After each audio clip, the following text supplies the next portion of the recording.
So I had a dream last night. I've had on a regular basis dreams about Julian Assange and how he's been doing over the last 10 years. And last night I had a dream that there were two dreams, and they were kind of didn't quite make sense, but they had a meaning behind them, as dreams tend to do. And one of them was that I was supposed to pick him up from, I think he was in Melbourne, but really I think it really meant that he was somewhere where he was meant to be taken out of his desperate situation and taken to a safe sort of place. And I was supposed to drive him in just a regular car. Anyway, so I turned up there to pick him up, and I was thinking to myself, if we drive away from this situation, which you could almost say is either Belmarsh or sort of the Ecuadorian embassy, but probably more the Ecuadorian embassy, even though he isn't there anymore. But you know how dreams are; they don't quite make sense. And I thought, if I drive him away from here, that we're probably going to be blown up on the way to wherever we're going, or somebody's going to drone bomb us or something. So I sort of expected that we were not going to be safe when we were supposed to be taking him to safety. So that was the first thing, and he looked as old as he did when he was about 2 or 3 years into the Ecuadorian embassy. That's what he looked like.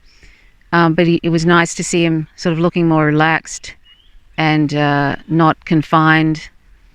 It was really good to see. And then I woke up, and then I thought about the dream for a moment. Then I found that I must have fallen asleep again. And then the other one was he was in this kind of a building, which he was free. He'd just been freed, and there were a few different women coming up to him and giving him, and apparently and I meant to say about the last dream, because in other dreams I had also met with him in these other dreams, that this dream last night about taking him to a different location and why he would trust me to do that was because we had met in these other dreams. So it's funny that there should be a dream that is connected to other dreams, and that he trusted me because he'd met me before and felt safe for me to take him somewhere. So that was interesting. But back to the second dream I had, which was not long after the first one, in the same night. There was a building, and there was, as I said, different women coming up to him. There was about 5 different women, and he was giving them a hug, and he looked kind of almost, he was sort of, he hadn't had sort of personal hugs for so long, that he looked really overwhelmed with that. He looked overwhelmed at the fact that he was getting a hug, and I gave him a hug too, and it was a long hug, and he just seemed like it was just, you could see that the release of emotion just from these different women giving him hugs, and that he'd been in such a dire situation for the last 10 years. I mean, it's been described as psychological and physical torture by Nils Melzer, the UN rapporteur on torture. That's what he described Julian Assange's complete, from A to Z, up until this point right now, as torture. So that, it's funny because it's very vivid in my mind how he looked, and he was, as I say, he looked like he was 2 or 3 years into his terrible predicament, in this Ecuadorian embassy. And this sort of thing has been, I suppose, the reason why I've had so many dreams about him over the last 10 years or so, is because he's been in my mind, and I've tried to do what I could, in my own small way, to bring this issue to light, because there's so much smearing going on in the corporate media. There's still my government here, Australia, does nothing to protect him, has done nothing, and will do nothing. And it's quite likely that the decision in the next 24 hours, this last court case, which is in London, which is in the UK, and is the extradition hearing where the judge will hand down her findings. And the judge, by the way, is incredibly biased. She is prejudiced and should not even be doing this case, but the whole thing is a kangaroo court.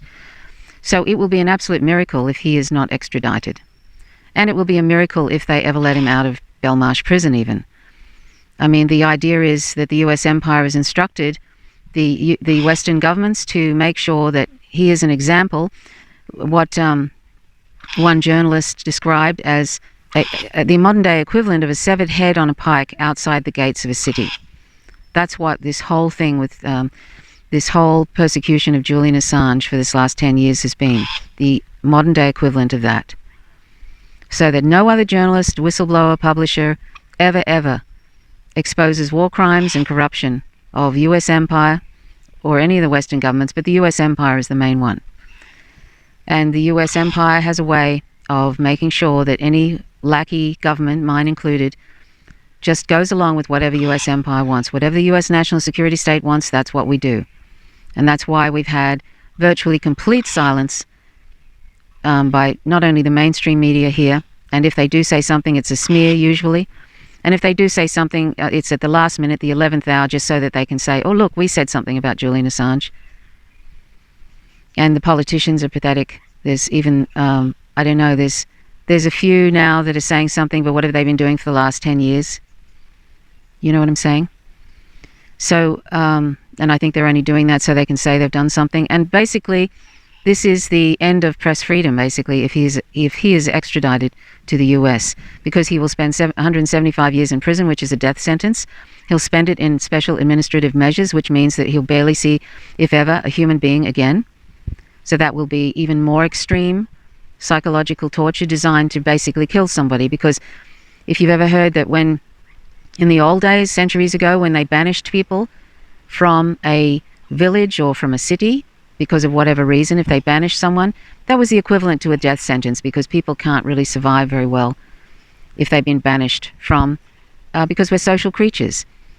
And if he is kept in special administrative measures, which is what they're going to do, he's going to be there for the rest of his life. He'll either go insane or he'll die, just die because he's so run down now. He's so unhealthy, unwell from all these years where he had to have political asylum in the Ecuadorian embassy, and now he's stuck in Belmarsh prison. There's nothing really that he's done wrong except be a publisher journalist, and his only crime, in quotes, is journalism, basically. So he's basically been locked up in Belmarsh, where terrorists and murderers, etc., are, simply because he exposed war crimes. Nobody was hurt. They can't prove that. No one was hurt because of it. In fact, if anything, people became aware of what was going on, and that's the biggest crime you can do, is expose the crimes of empire. So he is paying for that. He's paying for exposing the crimes of empire, which has made more people aware in the world, exposing the crimes of politicians as well. And Chelsea Manning paid for that too. The whistleblower Chelsea Manning. They basically tortured her for 7 years while she was transitioning as well, which is horrific. So anyway, these dreams that I have, it's been so distressing for me at times that in recent times I just can't even really think about it. I still do what I can, try and bring the issue to people, but I just sort of, because I know it's probably going to turn out badly, it's so hard for me, and I'm sure, and I'm not even related to him. Imagine being Stella Morris, his partner, who has 2 children. Julian's children are still very young. They're like 3 and 4 or something, 3 and 5. They'll probably never see him again once he goes to the United States. And he may even kill himself. He may even kill himself rather than go be extradited to the US. So this may be a death sentence earlier than the death sentence of sending him to the United States. So this is an unbelievable and appalling thing that is happening right now. Appalling.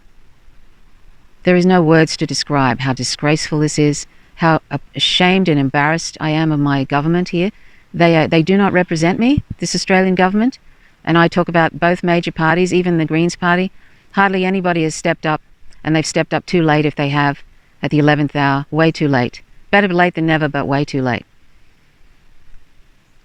All afraid, too gutless, all afraid to oppose US empire, the US national security state. So I will be absolutely, there's so little good news anymore that happens, so little. It always defaults to the side of awful, I find, most of the time. I get so tired of it. But I think this is how it is now, because the oligarchs have got things so sewn up. But then on the other hand, If I was completely bereft of hope, I wouldn't be doing what I'm doing. There's part of me sort of feels like in some ways they've got it all sewn up, but another part of me sees that people are seeing that, that saying you can't fool all the people all the time, and also that they're stupid enough to think that you can stop throwing the little crumbs to the public, that you can stop doing anything at all. If you want people to keep quiet, the public to keep quiet, you have to at least throw some crumbs. Well, in many cases, for example, the US is not even doing that. So these oligarchs are they're so full of hubris and arrogance, they think that they can just stop doing anything for the public. That is a huge mistake, and that's something they're going to find out in the near future, or that's something they're going to find out in the next decade or so.